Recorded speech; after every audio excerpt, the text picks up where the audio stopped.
Hi there, welcome back to my channel. It's James here. I hope you're doing okay.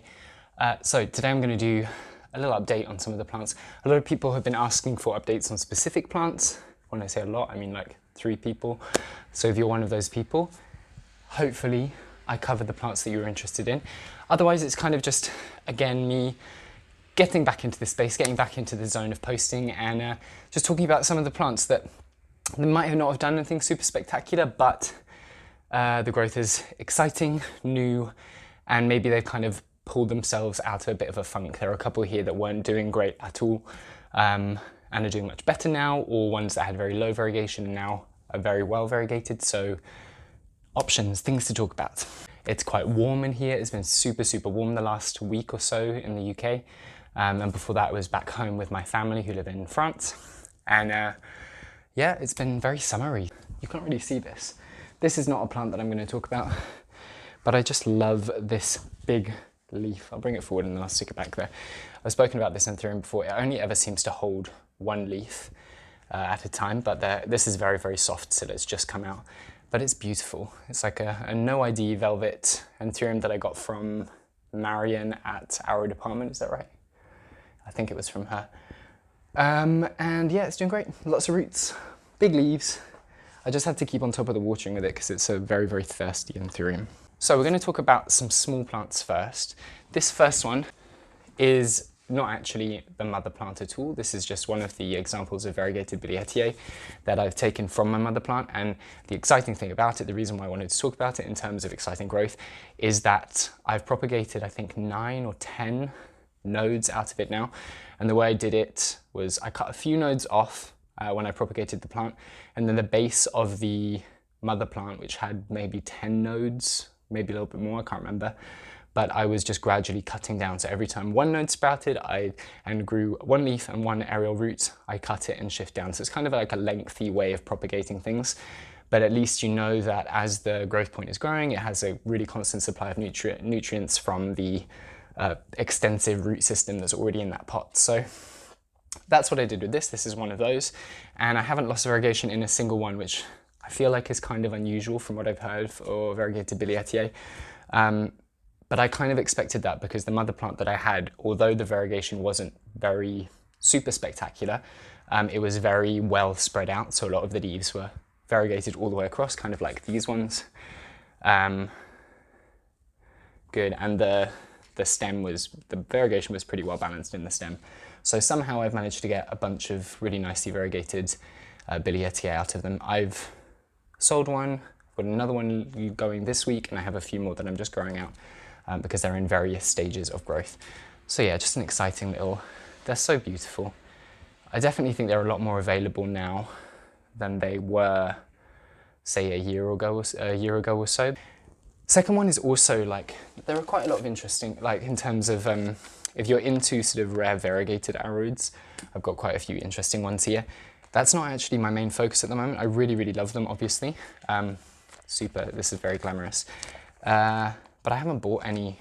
The last variegated Aroid that I got was a large form monstera aurea, and I really haven't been investing that very much of my own money into anything new recently. I've just been growing out what I have. So this is a bit of a recovery story. This is a variegated Rhaphidophora tetrasperma, and you can see there's a lot of yellowing. I don't really know what happened with it. I got it in a trade, and it grew very, very quickly for the first maybe 2-3 weeks. It had 2 leaves which have now fallen off, but it put out all of these bar 1. And then it just stopped, and the roots all rotted, and the leaves were like panicking, and I would put it in different situations and the roots would start growing again and then they'd rot off immediately. So I don't know if it had like a bacterial infection or something, but I kind of just ignored it for a while because I was being very hands-off. And then I put it inside this because I was like, humidity sometimes helps. And it has, it's put out a new beautiful leaf there with some nice variegation, this one here. And then it's got a new leaf coming through there as well. So it's back on track, but I'm going to keep it in here for a little while still. Let's talk about a non-variegated plant. I've got 2 here. This has always been one of my favorites in terms of philodendron. This is not, it's a strappy leaf one. It's not a bicolor. If you've been watching for a while, you know that bicolor is an all-time fave. This is another fave. This is philodendron heterocraspidum, and it's doing beautifully. I have these moss poles that I've been using for a lot of things. You'll see them on the Florida Beauty in a second, which I'm going to show. But they're amazing. I got them, I think I got 5 of them, just to kind of try out and see how they work. And the idea is that they're rigid enough that they can support by themselves. You don't need to have a stake through them at all. And they're enclosed at the back, so it's fully closed off, which means that the moss stays wetter longer. And it encourages the aerial roots to kind of root into it. So if you look at the back of this, it's going to be, again, more visible in the Florida Beauty, but there's basically an entire root system inside this moss pole, which is exactly what we want. Like, if you have a moss pole, in order for it to be effective, the plant has to basically be rooted into it. It kind of has to just be an extended pot for the plant, for these climbing philodendron anyway. And it's doing great. I had to cut it back. So this was a tip cutting that I took. This is a huge leaf. They're all pretty big. This new one is the smallest, but it's getting like thicker, fatter. I took the cutting, I forget, time goes very fast, but like maybe 3 or 4 months ago, and it's put out 3 leaves in that time, I think. 1, 2, maybe 2, I think 3. But yeah, I'm really, really loving it. And this is another one that kind of stagnated. I had basically left it in the same pot for too long. It didn't have any support to climb apart from just a bamboo stick. And you get a good amount of growth, particularly because they're in a grow tent. Like, they're gonna grow, but you're not gonna get anything super spectacular. And these are just, look at that, the back of the leaf is really red as well. Super nice. And these are just very spectacular when they grow. The other non-variegated one, which is lurking on this, next to this pile of variegated monstera cuttings, is this philodendron UPI, which is getting very big. It's really, really getting big. This latest leaf is huge, as you can see. I don't know, it's difficult to give it any kind of scale because I can't put it back far enough, but it's very, very big. It did have a little bit of pest damage, so I've been a little bit watchful, but I think it's all good now. And the nodes have started to elongate, sort of to lengthen out as it's maturing. And I will probably get a moss pole for it. Probably not one of these ones, just because I want to try and cycle through them. I'm just using them to get plants big, and then I'll take tip cuttings. I don't know. I don't want to have too many of them because they're not super pretty. But yeah, it's amazing. I need to get it climbing on something. I mean, look at that. That's really beautiful. But like I said, a little bit of pest damage. Lovely big caterpillar here. New leaf is going to be emerging from the tip there. So now for that Florida Beauty, the other one that's mounted on these poles, it's getting big. So if I bring it over, I'm not going to be able to fit the whole thing in the frame at all. I need to be careful that this pole doesn't tip. But this is the base of the plant, and the cool thing about this is that it started off from this, which is a non-variegated leaf that I grew out on one of my moss walls. So it got very, very big, but the variegation was starting to disappear. So I cut it all back and basically lost variegation on almost all of the cuttings that I took. I only have one other plant that variegated well. But this one started to put out a little bit of variegation with these lower leaves. That one's looking pretty nice. And it just kind of continued. So as you get higher, the variegation gets better and better. That is very, very beautiful. Same here, lots of lovely variegation. Same here. And then this latest one, oh, it's catching everywhere, is super nicely variegated, and they're getting big. That's not fully hardened out. I think it's going to get a little bit bigger. This has almost reached the top of the second pole. So the good thing about these is that you can slot them together like this. And I do have a third one ready to go. So once this reaches the top and I filled it up with moss, I will add a third one and hopefully be able to get some really massive leaves off this before I cut it back. So yeah, Florida Beauty are very, very vigorous. There's nothing like super difficult in terms of getting them to grow, but the variegation is difficult to maintain.